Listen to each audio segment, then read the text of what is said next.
Hello friend, student mind हमारे YouTube channel में आप लोगों का स्वागत है। आज के लेक्चर में हम जानेंगे मगध साम्राज्य का उत्कर्ष के बारे में। पिछले लेक्चर में हमने महाजनपद काल 16 महाजनपद तक हमने क्लास को कर लिया था। अगर आप पीछे के वीडियो नहीं देखे हैं तो डिस्क्रिप्शन में आप जाइए और बेल आइकन का डिस्क्रिप्शन में आप जाइए, प्लेलिस्ट से आप वहां पर वीडियो को देख सकते हैं। अगर आप देख चुके हैं तो आप यहां से मगध का उत्कर्ष बिल्कुल समझ सकते हैं आसानी से। क्लियर? तो आज हम जानेंगे मगध का उत्कर्ष के बारे में। हमने पिछले लेक्चर में हमने जाना था कि कैसे उत्तर वैदिक काल में लोहा की खोज हुई और धीरे धीरे क्या हुआ, आर्थिक विस्तार हुआ। आर्थिक प्रोन्नति के बाद उत्पादन का जो कैसे उत्पादन बढ़ी, मांग बढ़ी, टैक्स बढ़ी और कैसे महाजनपद 16 महाजनपदों का हमने उल्लेख देखा था कि 16 महाजनपद भारतीय उपमहाद्वीप में थे, जिसमें से हम जानते हैं कि 16 महाजनपद क्या होता है, एक दूसरे अपना फल फूल रहा था। कहीं राजतंत्र तो कहीं एक दो में छोटे से गण या संघ अर्थात गणतंत्र का शासन थे। और जिसमें से एक जो सबसे जो महत्वपूर्ण और शक्तिशाली वो शासक शक्तिशाली राज्य बनकर उभरे वो थे मगध साम्राज्य। क्या थी? मगध साम्राज्य, जो अंतिम में मौर्य साम्राज्य के चरण में और पूरे भारत का ही क्या दृष्टिकोण बन जाएगा कि मगध का साम्राज्य वो मौर्य साम्राज्य के अंत में। तो कैसे शुरू से इसमें मगध साम्राज्य की कौन कौन से वंश आए और जिन्होंने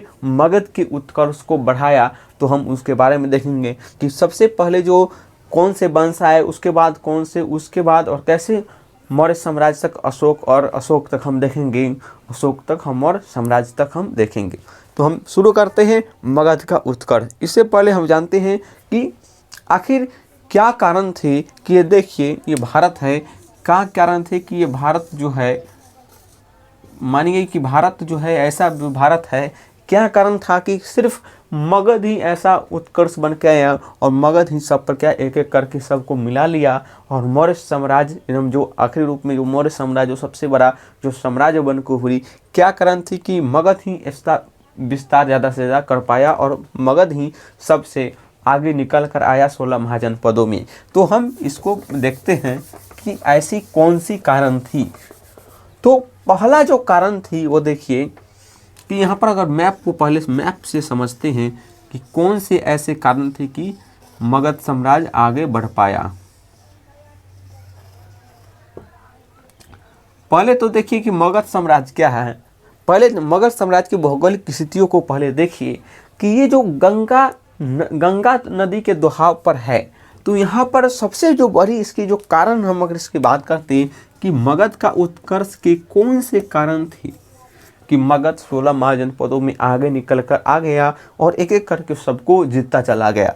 तो पहली जो उसकी जो चीज़ होती, पहली जो महत्वपूर्ण जो चीज़ थी वो थी गंगा दोहाब के किनारे पर अवस्थित थी। क्योंकि हम जानते हैं कि गंगा दोहाब में क्या होती थी कि सबसे जो उपजाऊ क्या होती थी, अधिक होती थी। जब उपजाऊ अधिक होंगे तो अनाज क्या होंगे, अधिक होगा। तो आर्थिक दृष्टि क्या होगी, मजबूत होगी। और जब आर्थिक दृष्टि अगर मजबूत होंगे तो टैक्स क्या होगी, ज़्यादा देंगे। और जब टैक्स ज़्यादा देंगे तो किंग क्या होंगे, मजबूत होंगे। तो देखिए कैसे जो विकास धीरे धीरे कैसे यहाँ पर मगध के उत्कर्ष को बढ़ाया। तो पहली बात हमने जाना कि ये जो गंगा नदी के दोहाब पर स्थित था इसलिए उपजाऊ ज़्यादा हुआ तो आर्थिक उन्नति हुई। और जब आर्थिक उन्नति होंगे तो टैक्स ज़्यादा जाएगी और टैक्स ज़्यादा अगर जाएगी तो किंग कैसी होगी, किंग मजबूत होगा और वो अपनी वही जो टैक्स से क्या वो अन्य काम वो करेगा। तो पहला जो कारण था उसको हम देखते हैं। जो पहला कारण था उपजाऊ क्षेत्र। मगध के उत्कर्ष का हमने देखा कि पहला कारण क्या है, उपजाऊ क्षेत्र है। क्लियर? हमने देखा कि गंगा दोहाब के स्थित है। ठीक, दूसरा जो इसका जो कारण था वो देखिए यहाँ पर प्राकृतिक सुरक्षा थी। जो मगध की जो प्राकृतिक सुरक्षा थी कि मगध पर किसी का आक्रमण करना बहुत कठिन होता था, क्योंकि एक तरफ से गंगा नदी है, क्लियर, फिर राजगीर है एक तरफ से, एक पर से घने जंगल हैं। तो इसकी जो प्राकृतिक सुरक्षा थी इसकी मगध की बहुत अच्छा थी। इसकी थी एक जो बड़ी विशेषता थी प्राकृतिक सुरक्षा। प्राकृतिक सुरक्षा, इस पर आक्रमण करना कोई कम बात नहीं थी। इस पर एकदम आक्रमण करना बहुत मुश्किल था, मगध पर आक्रमण करना। क्लियर। तीसरी बात तो इसमें देखें कि यहाँ पर लोहे की बहुलता थी। क्या थी? लोहा की बहुत अधिक मात्रा में थी। हम जानते हैं कि लोहा यहाँ पर अधिक मात्रा में थी, तो हम जानिए कि लोहा अगर अधिक मात्रा में होगी तो कृषि कार्य में क्या होंगे? बढ़ोतरी होगी।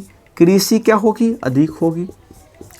देखिए, जब लोहा अधिक होगा तो कृषि क्या होंगे? अधिक होंगे। और जब कृषि अधिक होगा तो टैक्स अधिक होगा, और टैक्स अधिक होगा तो क्या होगा? किंग भी क्या होंगे? मजबूत होंगे। तो देखिए यहाँ पर किंग भी क्या होंगे? किंग को भी बढ़ने, किंग मजबूत हो गए तो क्या होंगे? मगध का भी क्या होगा? उत्कर्ष होगा। तो देखिए, लोहा बढ़ा तो कृषि, कृषि बढ़ा तो टैक्स, टैक्स बढ़ा तो किंग अपने आप क्या होंगे? बढ़ेंगे ही। एक और फायदा लोहा से ये है कि लोहा आया तो क्या हुए? हथियार बने। लोहा बने, लोहा से हथियार, और हथियार से जानते हैं कि लोहा का प्रयोग बहुत अच्छा से होने लगे, और जो तांबा पत्थर जो हथियार थे उससे विकसित हुए। तो क्या हुए? ये ज़्यादा हौला भी हुए, माने जो भारी होते थे, क्या पत्थर का हथियार या तांबा को कमजोर होते थे, उससे क्या हुए? विकसित हथियार इससे बने। तलवार या अन्य जो लोहे से जो भाला तलवार या कोई चीज़ बने, वो क्या इसकी बने? मजबूत बने और सबसे बेहतर बने। तो लोहा से देखिए दो फायदा, एक तो कृषि कार्य भी और एक हथियार बढ़ाने में भी आवश्यक। और जब हथियार बढ़ेंगे तो किसी दूसरे पर आक्रमण करना क्या होगा? जब हथियार होंगे तो दूसरे पर आक्रमण करना क्या होगा? बिल्कुल आसान होगा। तो हथियार होंगे तो आक्रमण करना किसी पर कितना होगा? आक्रमण करना भी सभी पर क्या होगी? आसान होगी। तो देखिए लोहा से कितना फायदा हुआ मगध साम्राज्य को पहुंचाया। एक और लोहे में जानते हैं कि मगध साम्राज्य के में क्या था? घने जंगल था, और जिसमें से एक बड़ी विशेषताएं थी कि यहाँ पर हाथी, यहाँ पर घने जंगल से, मगध के जो घने जंगल से यहाँ पर दो चीज पाए गए। वो थी, एक थी हाथी और दूसरा चीज था वह लकड़ी। अब कहिएगा कि हाथी लकड़ी से इस मगध साम्राज्य को क्या फायदा हुआ? तो देखिए, ये हाथी को पाया गया मगध के जंगल में, और सबसे बड़ी हाथी की पहली बहुत सी विशेषता यह हुई कि इन्होंने युद्ध के कार्यों में हाथी का क्या करने लगी? प्रयोग करने लगे, यूज करने लगे। युद्ध सलाह इन्होंने हाथी को सिखाने लगे और हाथी का उपयोग युद्ध में करने लगे। अब जिससे क्या उनकी सेना क्या हो गई? बड़ी मजबूत हो गई मगध की सेना। और लकड़ी का भी इन्होंने क्या कर लिया? अपनी किलेबंदी में, अन्य काम करने में इन्होंने बहुत सारे प्रयोग उन्होंने किया, जिससे मगध साम्राज्य बहुत फला फूला, और मगध क्या हो गई? हमेशा मगध धीरे धीरे बढ़कर साम्राज्य का रूप ले लिया। तो देखिए, हाथी, लकड़ी, प्राकृतिक सुरक्षा, उपजाऊ क्षेत्र इनके थे। और सबसे बड़ी बात, ये तो इनकी विशेषता थी मगध की, लेकिन सबसे विशेषता है कि सब कुछ संसाधन है। यहाँ की किंग की ही क्या होगी? वो कमजोर हो गए। किंग ही क्या होंगे? आलस में होंगे, या किंग क्या होगी? किसी काम करने में नहीं चाहेंगे। लेकिन मगध की सबसे बड़ी विशेषता रही कि किंग, यहाँ की जो किंग होती थी, राजा जो होते थे, वो क्या नाम? महत्वाकांक्षी होते थे, और यहाँ की जो राजा भी होते थे महत्वाकांक्षी होते थे। हम राजा भी क्या होते थे? ना महत्वाकांक्षी होते थे, और राजा भी चाहता था कि हर क्षेत्र में विस्तार करने में, और राजा महत्वाकांक्षी और श्रेष्ठ होते थे। तो देखिए इनकी ये विशेषताएं थी। क्या कारण थे? तो इतना कारण हमने जाना कि मगध साम्राज्य आखिर क्यों फैला, मगध साम्राज्य का रूप कैसे लिया, कि एक मगध छोटे से महाजनपद होके और एक बड़े महाजनपद का रूप ले लिया, एक बड़े महाजनपद से क्या एक साम्राज्य का रूप ले लिया। आखिर क्या मगध की विशेषताएं थी? तो हमने देखा कि ये विशेषताएं थी कि मगध क्या हो गए? मगध का उत्कर्ष हुआ, और अंत तक जाकर मगध साम्राज्य का रूप ले लिया। तो ये थी मगध साम्राज्य के उत्कर्ष के कारण, मगध का उत्कर्ष का कारण। क्लियर। अब इसमें देखते हैं कि कैसे कौन कौन से वंश आए और कैसे कैसे इन्होंने मगध साम्राज्य का अंत, आखिरी रूप में मगध साम्राज्य का रूप ले लिया। तो इसको क्या करते हैं? इसको मिटा देते हैं। तो देखिए बिल्कुल ऐसे ही क्या करना है, बनाना है कि एकदम फॉर्म में बनाना है, ताकि आपको रटने की जरूरत नहीं पड़े। उपजाऊ क्षेत्र, प्राकृतिक सुरक्षा, हाथी लकड़ी की उपलब्धता, महत्वाकांक्षी शासक थे, लोहा के प्रयोग से दो चीज़ हुए उसे, एक तो कृषि कार्य में सहायता मिली, एक हथियार में सहायता मिली। कृषि से होंगे तो टैक्स अधिक मिलेंगे, टैक्स अधिक होंगे तो किंग मजबूत होंगे, हथियार होगा तो क्या होगी, आक्रमण करने में सुविधाजनक होंगे। इस प्रकार मगध जो थी धीरे धीरे क्या हुआ, मगध साम्राज्य का रूप ले लिया और अंत तक सबको एक एक करके सभी महाजनपदों को जीत कर एक मगध साम्राज्य का के ले लिया, रूप ले लिया। और मगध साम्राज्य का ही कहा जाता था कि भारत का क्या है, साम्राज्य है। क्लियर। तो भारत का प्रथम साम्राज्य कहा गया था, क्या, मगध साम्राज्य कहा गया था। तो हम मगध के बारे में अब देखते हैं कि कौन कौन से वंश आए और इन्होंने साम्राज्य का रूप कब लिया। ठीक है, तो इतना चीज अब मिटा देते हैं इसको। ये हमने कारण, पहले पर्सपेक्ट को हमने देखा कि क्या कारण है मगध का उत्कर्ष का।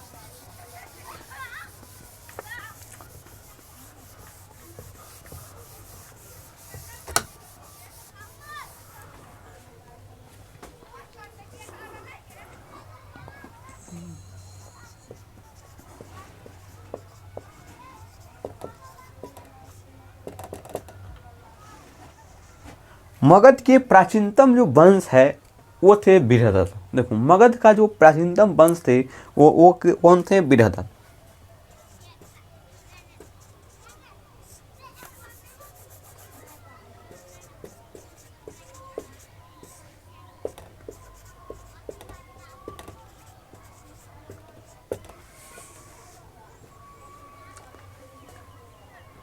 देखो मगध का जो सबसे प्राचीन जो वंश थे वो कौन थे, बृहदत्त। इनका जो किंग जो प्राचीन जो वंश था वो क्या था, बृहदत्त था। और इसका जो पुत्र होता था वो पुत्र थे कौन, जरासंध।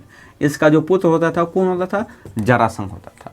इसका जो मगध का जो सबसे प्राचीनतम वंश था वो क्या था, बृहदत्त था। प्राचीनतम जो संस्थापक कौन था, संस्थापक कहिए इसको, प्राचीनतम जो संस्थापक,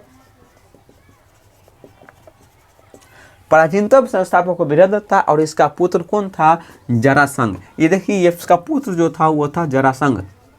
और इस जरासंध था। और इसका उल्लेख हमें कहाँ मिलता है, माने इसको कहाँ इसको साक्ष्य मिलता है, तो इसका जो साक्ष्य मिलता है वो हमें मिलता है, पहली बात मिलता है महाभारत में।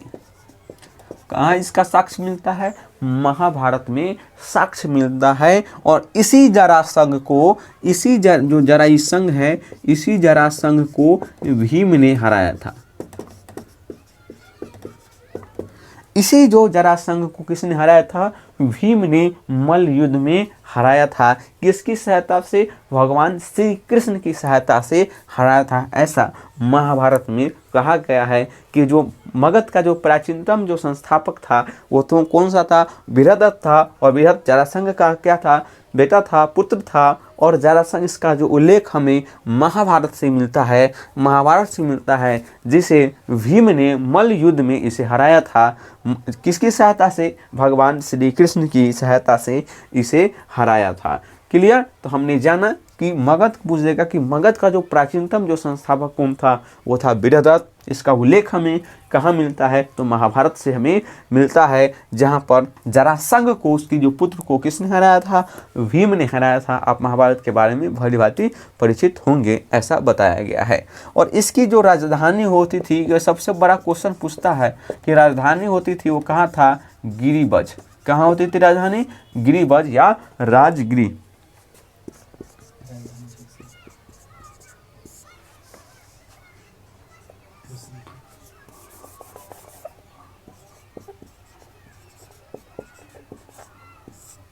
इसकी जो राजधानी होती थी वो कहाँ थी, गिरिवज और राजगिरी। गिरिवज और राजगिरी। और ऐसा एग्जाम, हर एग्जाम में पूछता है कि मगध का प्राचीनतम राजधानी कौन है, तो गिरिवज राजगिरी। मगध का प्राचीनतम राजधानी कौन है, तो गिरिवज और राजगिरी। और संस्थापक कौन है, तो वो है बृहदत्त। इससे दो क्वेश्चन बहुत पूछा है आज तक कि मगध का प्राचीनतम संस्थापक कौन है, बृहदत्त। किसका, उसका पुत्र जरासंध। इसका उल्लेख महाभारत से मिलता है, जिसे भीम ने श्री कृष्ण की सहायता से हराया था, ऐसा उल्लेख महाभारत में मिलता है। और राजधानी कहाँ है, प्राचीनतम राजधानी जो है वह गिरिवज और राजगिरी है। क्लियर। और इसके बाद इसकी वंश की समाप्त हो जाती है। और इसके बाद मगध पर जो वंश आते हैं वो होती है हर्यक वंश, जिससे आप भली भांति परिचित होंगे। अब हर्यक वंश के बारे में जानते हैं। तो इसके जो प्राचीनतम जो संस्थापक के बारे में बस इतना ही है। तो हमने एक वंश के बारे में सुना कि मगध का संस्थापक अगर पूछेगा आपको, कहिएगा वीरदत्त और वीरदत्त, और इसकी राजधानी कहाँ थी? गिरिवज और राजगिरी थी। क्लियर। अब हम आगे देख रहे हैं। अब देखते हैं हर्यक वंश के बारे में।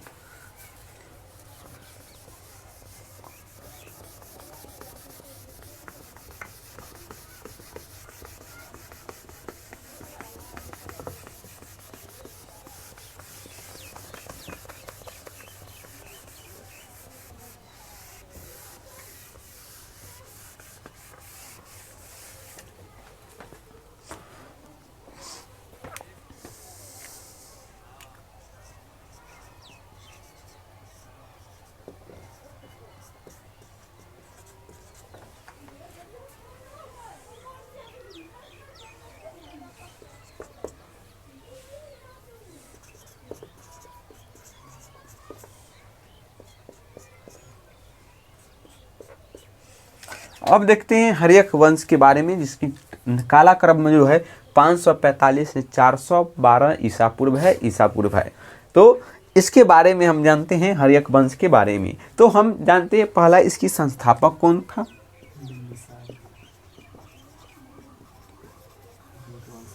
इसकी संस्थापक कौन था? इसकी राजधानी क्या थी?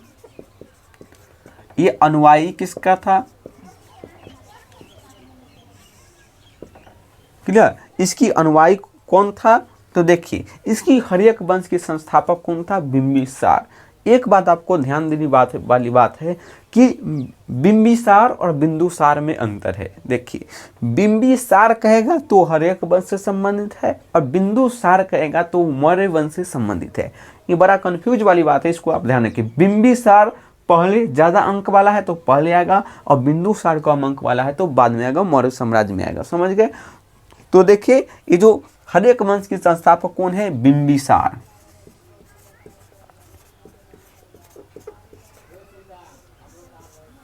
कौन है? बिंबिसार है। और इसकी राजधानी कहाँ है? तो राजगिरी। इसकी राजधानी कहाँ है? तो है गिरिवज।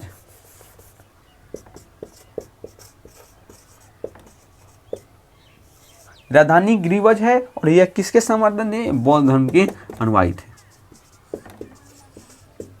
क्योंकि हम जानते हैं कि इस समय बौद्ध जैन का उद्भव हो चुका था। उसको हम इसके लेक्चर के बाद हम पढ़ाएंगे कि बौद्ध जैन के बारे में। तो आके समझिए कि हर्यक वंश का संस्थापक कौन था? बिंबिसार, राजधानी गिरिवज, और किसके समर्थक थे? बौद्ध धर्म के। और देखिए कि हम जानते हैं कि महाजनपद काल में, उत्तर वैदिक काल में तो अस्थायी सेना का विकास नहीं हो चुका था। टेक्स्ट आ चुकी थी, लेकिन पहली बार अस्थायी सेना का विकास किसने किया था? वह था बिंदुसार। अस्थायी सेना का पहला बार जो आरंभ किया था, पहला बार अस्थायी सेना का, वो कौन था?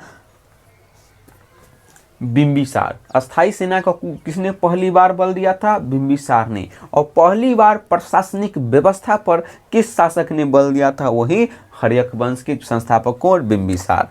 क्लियर। इसीलिए इसे मगध का वास्तविक संस्थापक इसे कहा जाता है कि इसको बिंबिसार को कहा जाता है। इसने ही पहली बार प्रशासनिक व्यवस्था पर बल दिया।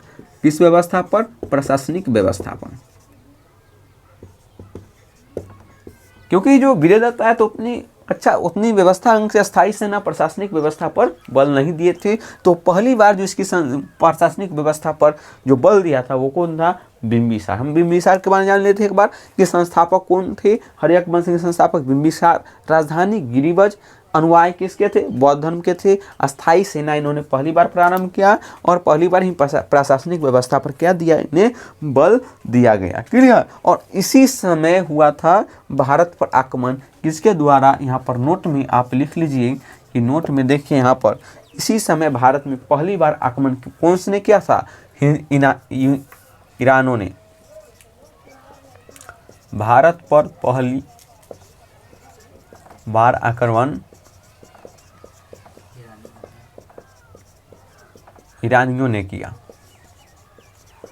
नोट देकर आप लिख लीजिए कहीं पर कि भारत की, तो बहुत बार क्वेश्चन आया है कि भारत पर सबसे पहले किसने आक्रमण किया था, ईरानियों ने इसी समय के साथ। क्लियर। तो ये देखिए, तो इसकी जो कंसेप्ट थी बस इतना ही। अब इन्होंने क्या किया, इन्होंने राज्य का क्या किया, विस्तार किया। तो इतना चीन का बेसिक हो गया। ऐसे क्वेश्चन पूछेगा आपसे कि हर्यक वंश के संस्थापक बिंबिसार, राजधानी कहाँ है, गिरिबज, बौद्ध धर्म किसके अनुयायी थे, बौद्ध धर्म की अस्थायी सेना पर पहली बार किसने बल दिया था, बिंबिसार ने। प्रशासनिक व्यवस्था पर किसने बल दिया था, बिंबिसार ने। अब इनके आते हैं विस्तार के बाद। अब इन्होंने क्या क्या विस्तार अपने मगध में किया, देखिए विस्तार में बात करते हैं। विस्तार में इन्होंने क्या किया, विस्तार में इन्होंने 3 शादियां किया और तीन शादियां इन्होंने किया विस्तार में, और तीनों से दहेज के रूप में इन्होंने राज्य को मांग लिया। तो पहली जो इन्होंने शादियां की थी वो थी कौशल की राजकुमारी से।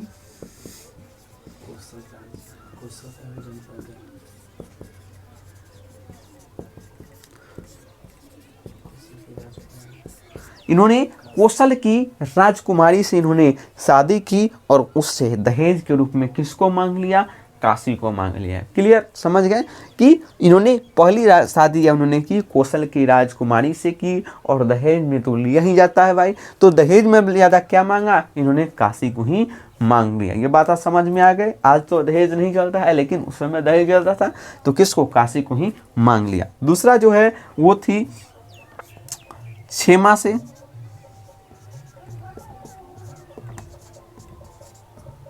वो पंजाब की ये राजकुमारी थी क्षेमा, इससे भी शादी किया, ठीक। और उससे तीसरा जो है वैशाली के राजकुमारी से।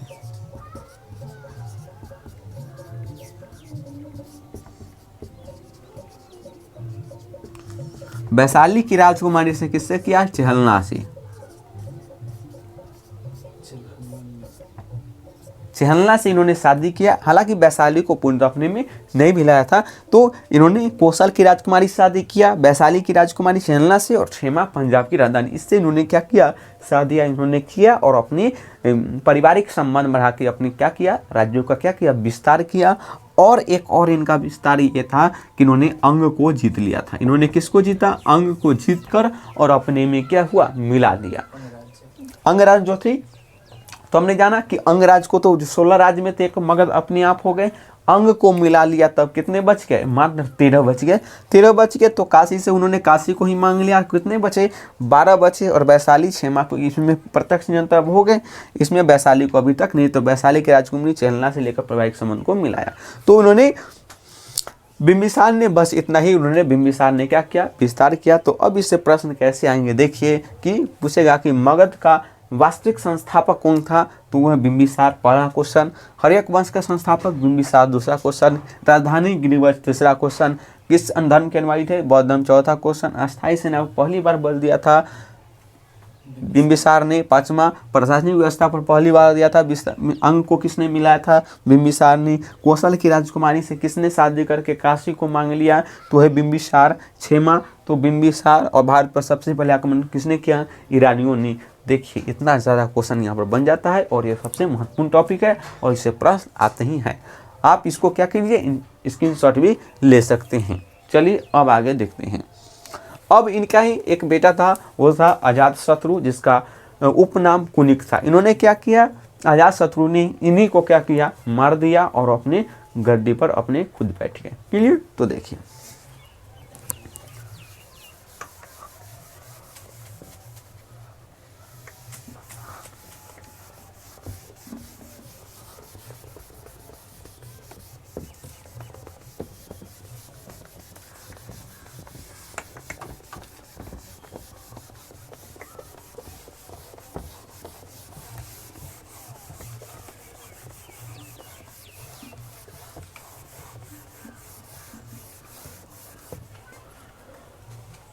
दूसरा इनका जो बेटा था वो उसका नाम था अजातशत्रु।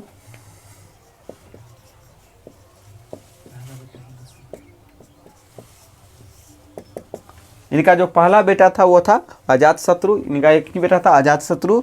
तो ये दूसरा शासक थे हर्यक वंश के। तो दूसरा शासक थे हर्यक वंश के। अरे इनका वास्तविक इनका नाम था वो था कुनिक। क्या नाम था? कुनिक। ये क्वेश्चन पूछा भी जाता है। तो क्या नाम था इसका? कुनिक नाम था। ये जैन धर्म को अनुयायी थे, ये जैन धर्म के अनुयायी थे और राजधानी क्या थी? गिरिवज ही थी, गिरिवज ही राजधानी थी। तो हम जाने इसका उपनाम कुनिक और जैन धर्म की संस्था अनुयायी थे और ये पिता को हत्या करके गद्दी पर बैठे थे। क्लियर? तो देखिए इन्होंने क्या किया, इन्होंने विस्तार में वैशाली को मिलाया। इन्होंने वैशाली को क्या किया? अपने राज्यों में मिला लिया। किसके मदद से? वर्षकार, इनका वर्षकार की सहायता से इन्होंने वैशाली को अपने में क्या किया? मिला लिया। ठीक, वैशाली को अपने में क्या किया? मिला लिया वर्षकार की सहायता से। क्लियर? अब इसके बाद इसका और ज़्यादा विस्तार उन्होंने नहीं किया और इसका भी इनको भी क्या किया? इनका जो पुत्र ने क्या किया? हत्या करके और गद्दी पर बैठ गए। वो था कौन? उदयन।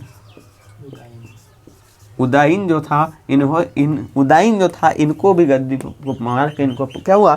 उदयन भी क्या हुए? बैठ गए। और इनसे क्वेश्चन ज़्यादा नहीं आता है, लेकिन एक क्वेश्चन सबसे महत्वपूर्ण इनका जो है, एक क्वेश्चन यहाँ पर VVI क्वेश्चन जो है वो देखिए, इन्होंने पहली बार राजधानी कहाँ बसाई? पाटलीग्राम।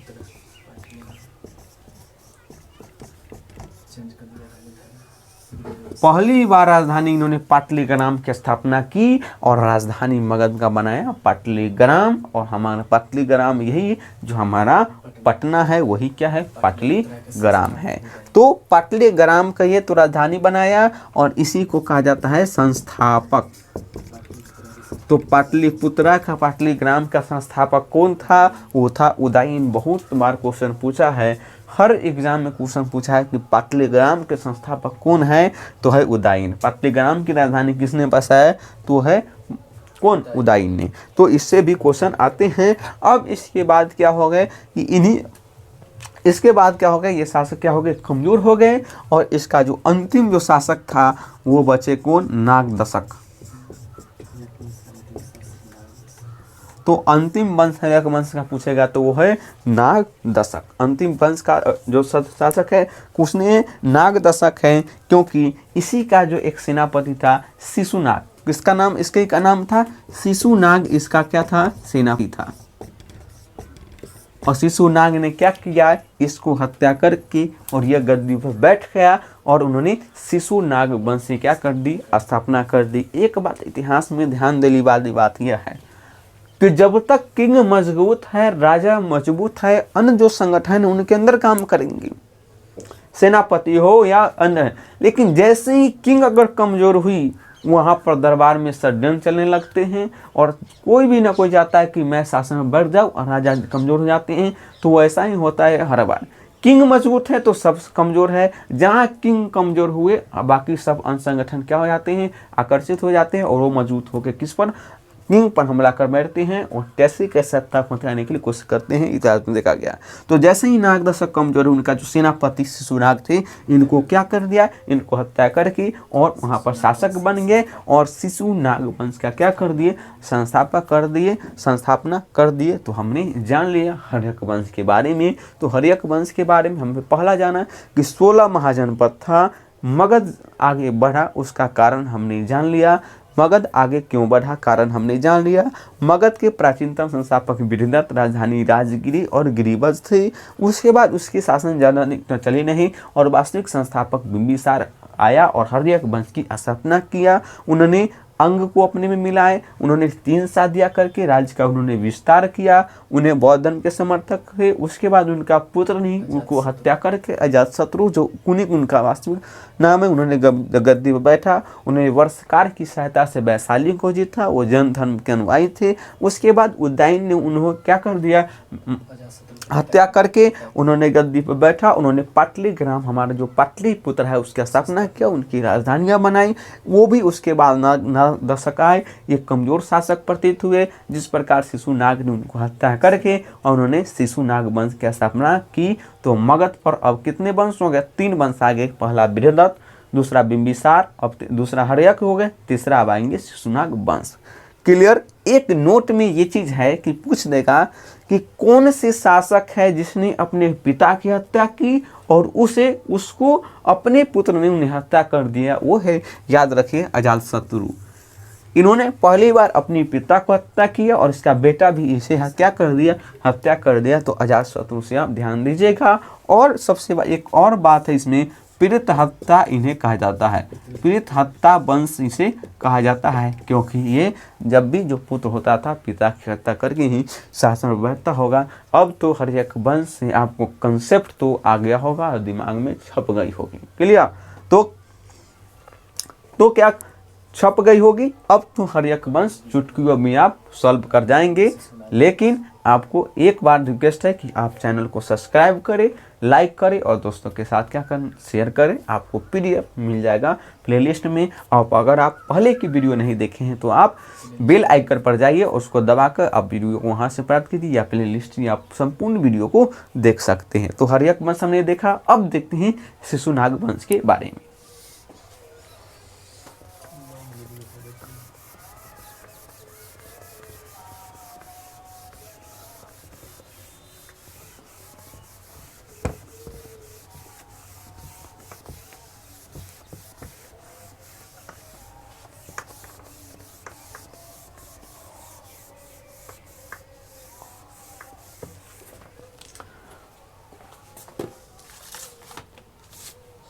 अब आते हैं जो तीसरा जो वंश है वो है शिशुनाग वंश।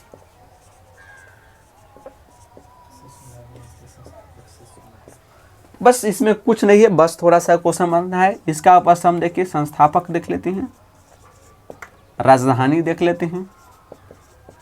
बस इसमें कोई शिशुनाग वंश की संस्थापना है तो नाम से ही लगता है शिशुनाग, तो शिशुनाग हो जाएगा। और राजधानी हो जाएगी क्या? वैशाली।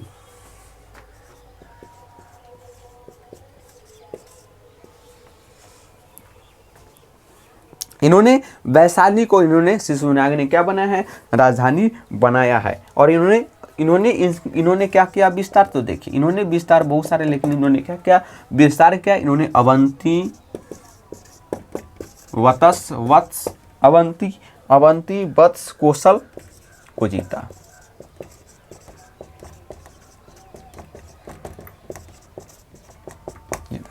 इन्होंने अवंती, वत्स और कौशल को क्या कर लिया? पूर्णतः जीता। हमने देखा अंग को मिलाया बिंबिसार ने, ठीक, 2 हो गए। मगध और अंग 2 हो गए।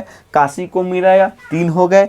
अवंती को मिलाया 4 हो गए। वत्स को मिलाया 5 हो गए। कौशल को मिलाया 6 हो गए। और वैशाली को अजातशत्रु में मिलाया कितना हो गए? 7 हो गए। तो 7-8 जो महाजनपद थे मगध के क्या हो गए? अंदर हो गए कि नहीं? अब उसके बाद आएंगे और उसके बाद आप शासक आएंगे और जोड़ेंगे और सबको एक एक करके मगध में जोड़ लेंगे तो हो जाएगा मगध साम्राज्य। और भारत का प्रथम साम्राज्य कराएगा मगध, मगध साम्राज्य और भारत का प्राचीनतम साम्राज्य। क्लियर? तो देखिए इन्होंने अवंती, वत्स और कौशल को जीता। अंग को जीता बिंबिसार ने, अंग काशी को। अजातशत्रु ने किसको जीता? वैशाली को। और अवंती, वत्स, कौशल को किसने जीता? वो है शिशुनाग ने। इनकी बात ध्यान देने वाला बात यह है कि राजधानी को, वैशाली को किसने बनाया? शिशुनाग ने। देखिए मगध का प्राचीनतम राजधानी गिरिवज, पटलिपुत्र को बनाया उदयन ने और वैशाली को बनाया किसने? शिशुनाग ने। ये ध्यान देने वाली बात है। अब ये इसने भी ज्यादा कुछ काम नहीं किया। और उसके बाद आया कलाशोक शासक आया और इसने क्या किया? इन्होंने फिर क्या कर लिया? राजधानी को बना दिया। बस इन्होंने राजधानी बनाया क्या? पाटलिग्राम। बस कुछ नहीं, बस इन्होंने राजधानी बनाया कहाँ? पाटलिग्राम। सब कुछ व्यवस्था इन्होंने विस्तार उतना ज्यादा नहीं किया। और अंतिम शासक था नंदीवर्धन।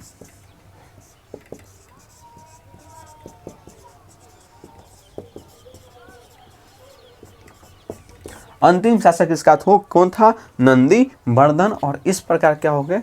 ये भी वंश क्या हो गए? जल्द ही समाप्त हो गए। तो हमने देखा इससे ज्यादा कोई क्वेश्चन नहीं बनता है। शिशुनाग वंश, संस्थापक शिशुनाग, राजधानी वैशाली को बनाया। विस्तार अवंती, वत्स, कौशल को इन्होंने पूर्णतः जीत लिया। कलाशोक का इन्होंने राजधानी पाटलिग्राम को फिर से बना दिया। और अंतिम शासक कौन हो गए? नंदीवर्धन हो गए। और इस प्रकार क्या हो गए? इसके बाद क्या हो गए? नंद वंश की स्थापना हो गई। इसके बाद भी क्या हो गए? नष्ट हो गए। और उसके बाद चौथा जो हो गए वो है नंद वंश। इसके बाद स्थापना हो गया किसके, नंद वंश के हो गए स्थापना।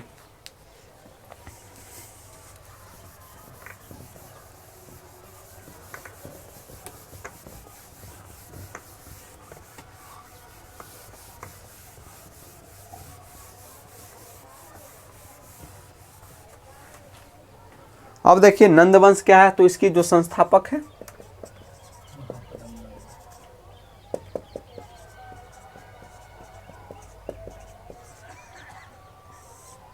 महापद्मानंद है इसके संस्थापक। इन्होंने क्या किया, कलिंग को जीता। इन्होंने क्या जीता, कलिंग को जीता। कलिंग को इन्होंने जीत लिया और इन्हें एकाटक, इन्हें उपाधि दिया गया किसको, इन्हें उपाधि दिया गया एकाटक। इन्हें एकाटक की उपाधि दी गई। इन्हें क्या दिया गया, एकाटक की उपाधि दी गई। और इसके बाद एक और शासक आया है घनानंद।